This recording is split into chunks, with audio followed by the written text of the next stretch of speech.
ఏమిటి అలా చూస్తున్నావు? నిన్న దాకా తిను తిను అన్నావు, ఇప్పుడు తింటానంటే పెట్టవే. వెళ్ళు, వెళ్ళి తీసుకురా.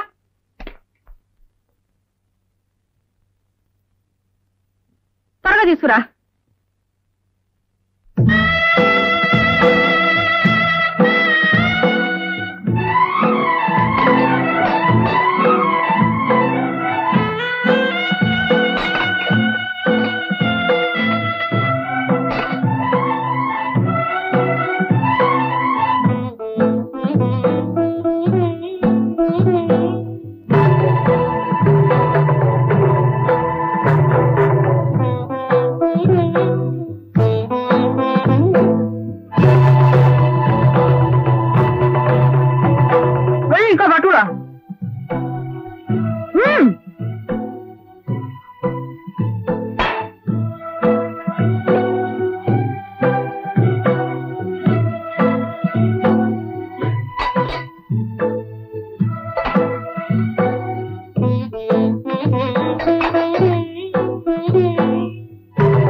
ఏ లేదా పెట్టరా? మొగుడు వదిలేసిన లోకం మీకు. వెళ్ళు, వెళ్ళి పట్టరా.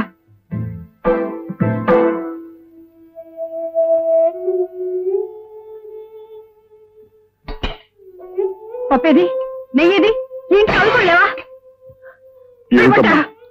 ఏమిటా తిండి? నిన్నటిదాకా తిను తిను తినకపోతే చస్తావన్నారు, ఇప్పుడు తింటే చస్తానా? చస్తే చచ్చాను, నీకే నష్టమా? నేను ఉంటేనే పోతేనే, నేను మొగుడితో కాపురం చేస్తేనే, చేయకుండా ముందు బాబులో తిరుగుతానే. ఏమిటమ్మా, ఏమిటా మాటలు? నువ్వెవరు? నా తండ్రి. నీ వయసు అంతా నాకంటే రెట్టింపు. ఈ వయసులో తెలుసో తెలియకో నేను తప్పు చేసి తొందరపడి వచ్చేస్తే ఇంటికి రాగానే లాగి లంపకాయ కొట్టి నువ్వు చేసిన తప్పని చెప్పాల్సింది పోయి నేను ఆవేశపడితే నువ్వు ఆవేశపడ్డావు. మన ఇద్దరు ఆవేశాలు ఏమయ్యాయి? నా కాపురాన్ని కూల్చేసింది, నన్ను మొగుళ్ళేం దాన్ని చేసింది, ఈ లోకం అంతా నన్ను చూసి నవ్వేటట్టు చేసింది. నీకే నీ కాముంది, ఆమెకు నువ్వు ఉన్నావు, మీ ఇద్దరికి నేనున్నాను. నాకెవరున్నారు? ఎవరు లేరు, ఎవరు లేరు.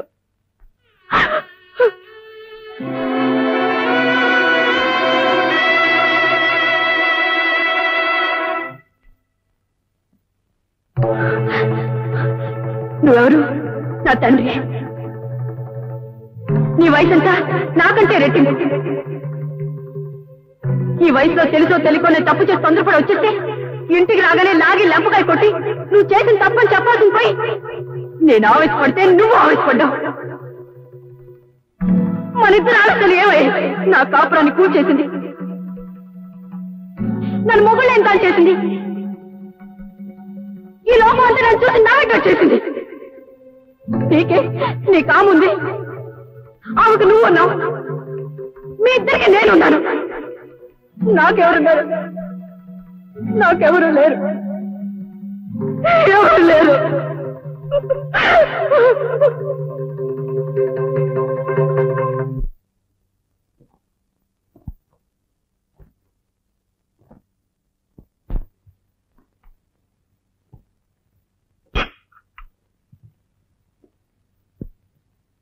ఏమండి,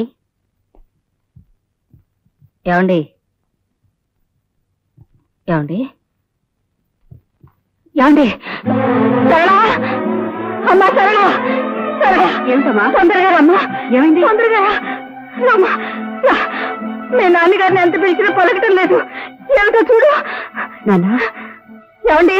నాన్న, ఏమండి? నాన్న, నాన్న, ఏమండి?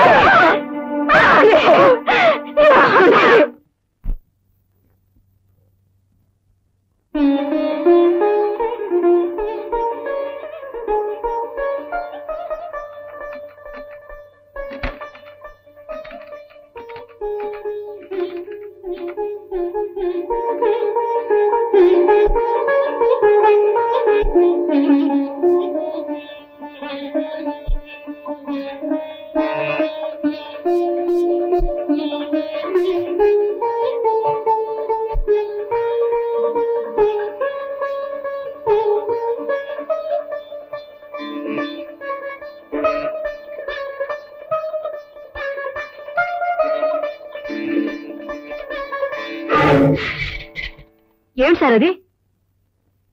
ఏమిటి గురు, ఏమైంది? ఏం లేదు, nothing. No, there is something. నువ్వు ఎప్పుడు ఇలాగే ఉంటే పాడైపోతావు. నాతో రా, పద.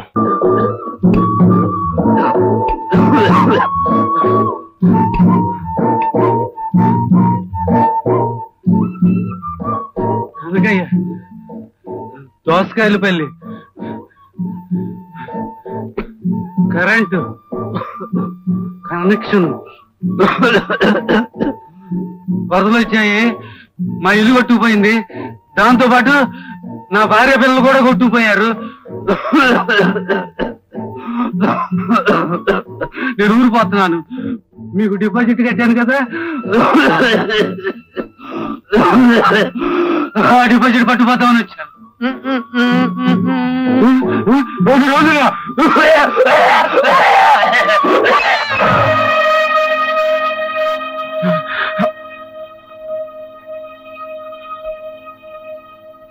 పాపం చచ్చిపోయాడు.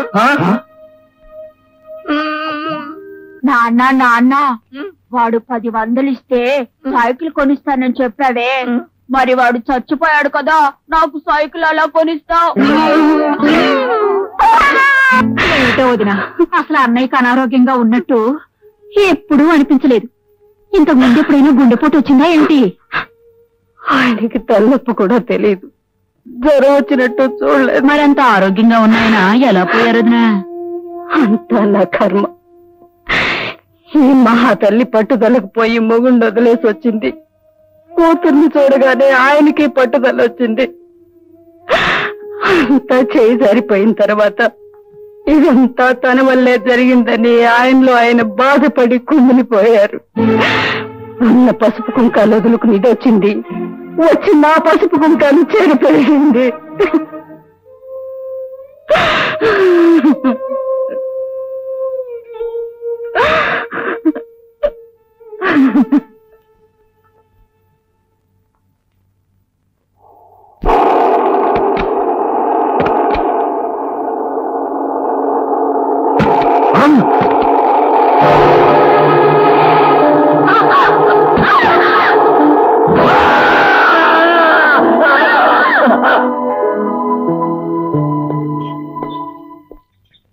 సరళ గారు మీరేనా? అవునండి. ఒకసారి లోపలికి వస్తారా? మీరు ఇక్కడ కూర్చోండి. బాబు చూసుకో.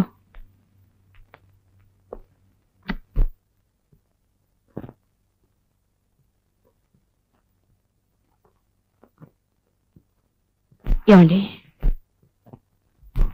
ఇప్పుడు ఎలా ఉంది? చూడమ్మా, నేను బ్రతుకుతానన్న ఆశ నాకు లేదు. బ్రతికితే మంచిది, అలా కాకపోతే నా బిడ్డలు దిక్కు లేని వాళ్ళు కాకూడదు. వాళ్ళని నువ్వే చూసుకోవాలి. చూసుకుంటావా?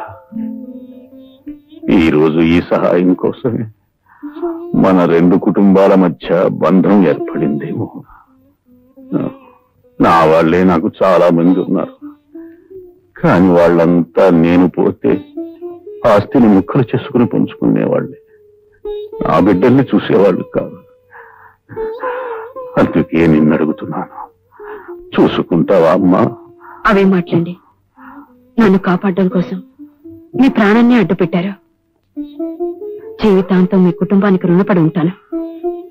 నేనేం చేయడానికైనా సిద్ధమే.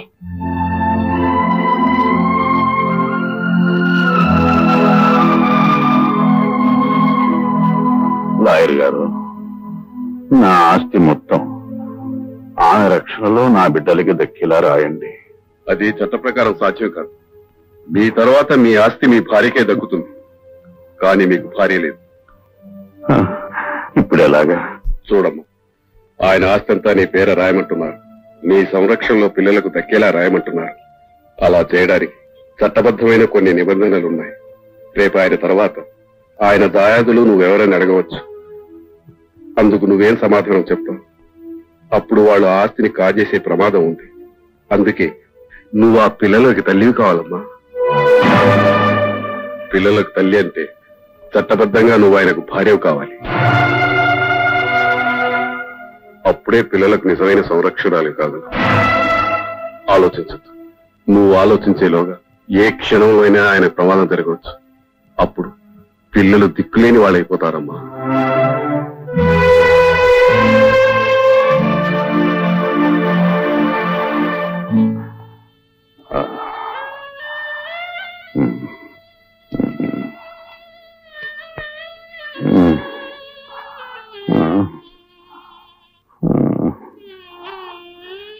చాలా సంతోషం అమ్మా. నా పిల్లలకి తల్లి అయ్యావు. ఇక నేను ఏమైపోయినా పర్వాలేదు.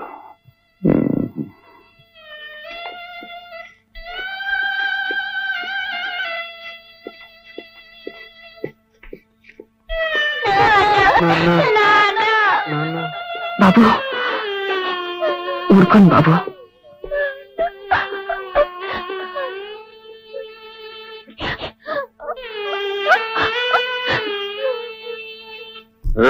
నువ్వుగా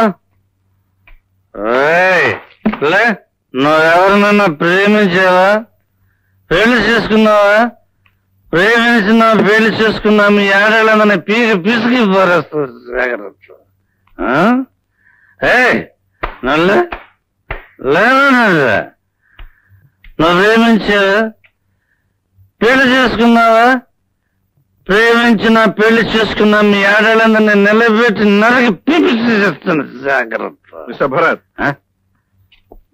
నీ పరిస్థితి ఏం బాగుంటం లేదు. నిన్ను సస్పెండ్ చేస్తున్నా.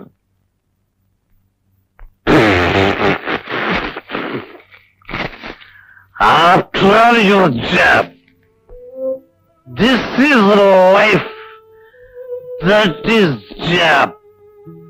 Life is greater than your bloody job.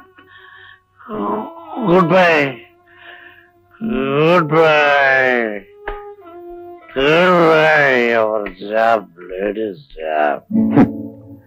నేను బ్రతుకుతానని, తిరిగి నా బిడ్డలతో ఇంట్లో ఉంటానని ఊహించలేదు. అదృష్ట దేవతవి నువ్వు ఈ ఇంట్లో అడుగు పెట్టావు. అందుకే నేను బతికాను. భగవంతుడు నాకు కాళ్ళు లేకుండా చేస్తే చేశాడు గాని నా బిడ్డల్ని కళ్ళల్లో పెట్టుకుని చూసుకుని ఒక దేవతని వాళ్ళకి తల్లిగా ప్రసాదించాడు. అదే నా ఆనందం. ఆ ఆనందమే నాకు చాలు.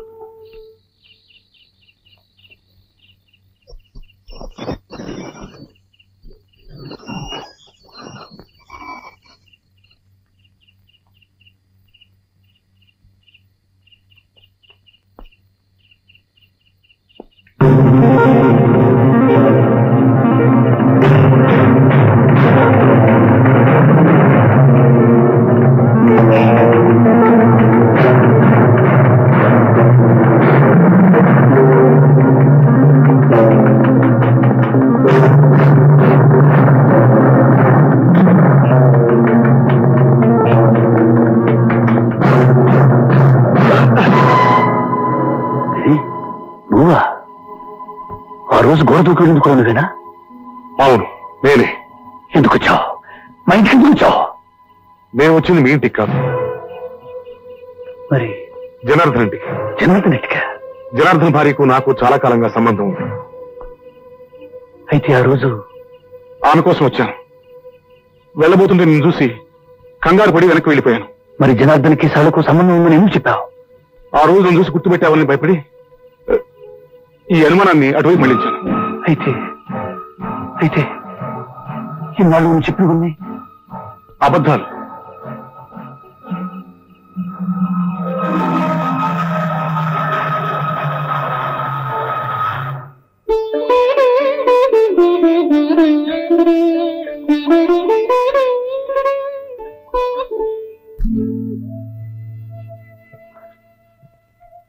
సారీ.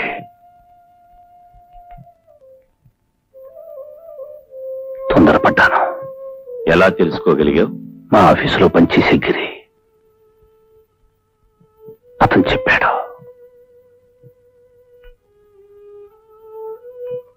గిరి మీకు తెలుసా? ఈ కాంపౌండ్కి ఎందుకు వస్తున్నాడో మీకు తెలుసా? భరత్, ఇదేమిటి? గుప్పిట. ఇందులో ఏముంది? తెలీదు. ఇప్పుడు ఏమీ లేదు. అదే నీకు నాకు ఉన్న తేడా. తెలిసి కూడా సహించారా? వదిలేయాలి, లేదా చంపేయాలి, లేదా చావాలి. ఫలితం అల్లరిపాలు. మిస్టర్ భరత్, ప్రవాహానికి ఎదురెళ్లే అలవాటు నాకు లేదు. విసురుగా ప్రవాహం వస్తుంటే నిలబడిపోతాను. ఆ ప్రవాహం నా కాళ్ల కింద నుంచి వెళ్లిపోయిన తర్వాత ప్రయాణం కొనసాగిస్తాను. మొదటి నుంచి నా మనస్తత్వం అది. నాకిద్దరు కూతుళ్ళున్నారు. నేనేం చేసినా అది వాళ్ళకొక చరిత్రగా మిగిలిపోతుంది. నా భార్య నా బ్రతుకు నాశనం చేసి ఉండొచ్చు, కానీ నేను నా బిడ్డల భవిష్యత్తును నాశనం చేయలేను. అందుకే వాళ్ళని వాతావరణానికి దూరంగా ఒక కాన్వెంట్లో పెట్టాను. నాలో రగిలే అగ్నిపర్వతాన్ని ఈ సంగీత సముద్రంలో దాచుకున్నాను. అందుకే ఏ తోడు లేని నేను ఈ సితార్ను తోడుగా ఉంచుకున్నాను. ఆ బాధను మరిపించడానికి సరళ ఒక అన్నకు చెల్లెలుగానే ఉంది.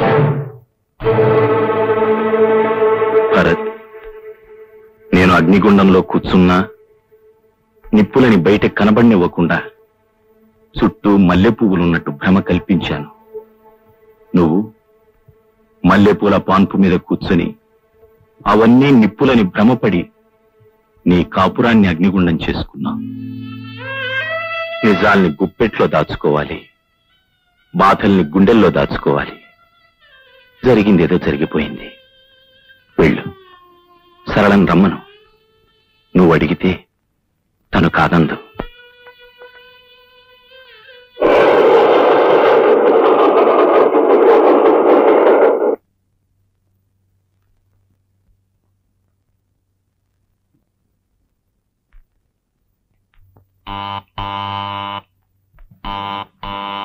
ఎవరు? ఎవరండి? సరళ. ఇంతకు ముందున్న వాళ్ళు ఎవరు లేరండి ఇప్పుడు? లేదా? ఏమయ్యారు? ఆయన చచ్చిపోయారు. ఆ తర్వాత కొన్నాళ్ళకి ఆయన భార్య కూడా చనిపోయింది.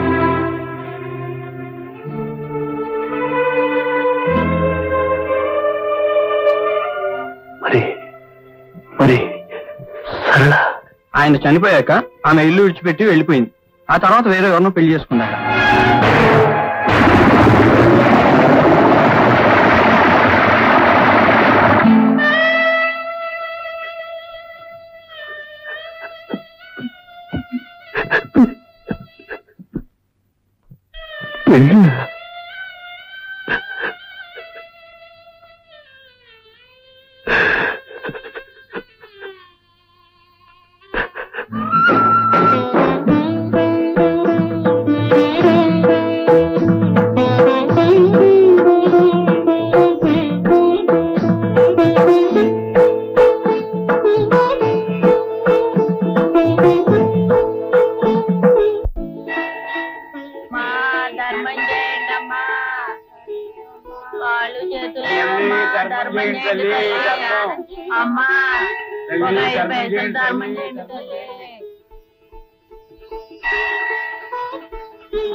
అరే ఏమిటి అది? అక్కడ లోపల చూడండి, వెళ్ళి డాక్టర్ని పిలుచుకోండి.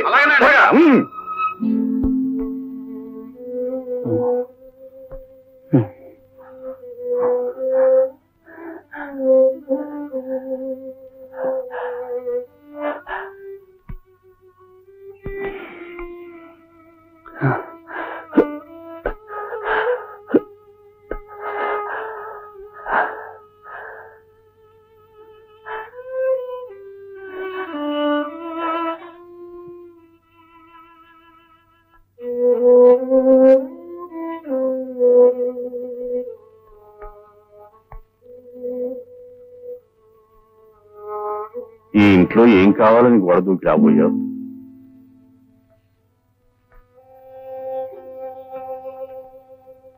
నువ్వు దొంగ అని నేను అనను.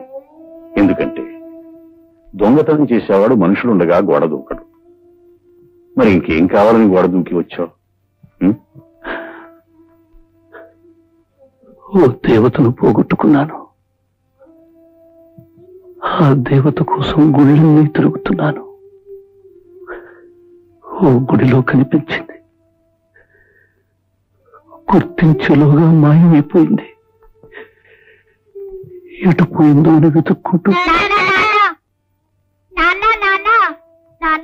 అమ్మ నన్ను స్కూల్కి వెళ్ళమంటుంది. నన్ను వెళ్ళమంటుంది. అమ్మ వీళ్ళని స్కూల్కి వెళ్ళమంటే పారిపోయి వచ్చేసారు. నాన్నగారితో చేయం చెప్తున్నారు, రండిటో.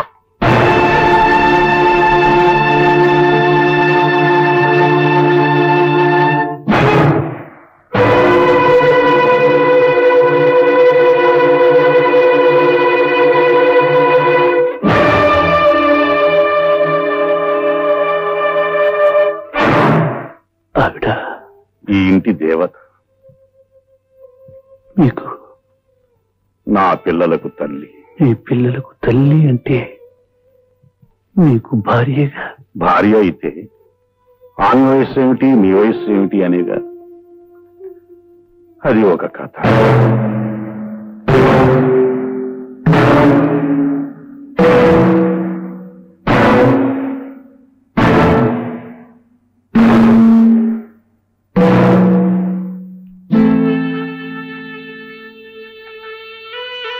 మీరు ప్రాణాలకు తెగించి ఆమెకు ప్రాణదానం చేసి ఆమెను దేవతగా చేసి గుళ్ళో ప్రతిష్ఠించారు. కానీ నేను నన్నే దేవుడిగా నా దేవత ఆరాధిస్తే నేను ఆమెను అవమానించి గుడి నుంచి వెళ్ళేశాను. నేను మనిషినంటారా? మనిషి రాక్షసుడై తప్పు చేస్తాడు, తప్పు తెలుసుకుని దేవుడు అవుతాడు. ఇంతకీ ఎక్కడా దేవత? ఎక్కడో ఎందుకుంటుంది? పవిత్ర దేవాలయంలో ఉంటుంది. ఏ దేవాలయంలో ఉన్నా తన భక్తులకి అందుబాటులోనే ఉంటుంది. ఉంటుంది, దేవత భక్తుడికి ఎదురుగానే ఉంటుంది. కానీ ప్రయోజనం? భక్తుడు తన ఆవేదనంతా దేవత ముందు చెప్పుకుంటాడు. కానీ ఆ దేవత అనుగ్రహించిందో లేదు భక్తుడికి చెప్పదుగా. చెప్పకపోవచ్చు, కానీ మనలా మాట్లాడితే ఆమె దేవత ఎలా అవుతుంది? దేవత తన భక్తుల్ని ఎప్పుడు కనికరించాలో అప్పుడే కనికరిస్తుంది. నువ్వు అనవసరమైన ఆలోచనలు పెట్టుకుని మనసు పాడు చేసుకో. నీ దేవత దొరికే వరకు ఇక్కడే ఉండు, విశ్రాంతి తీసుకో.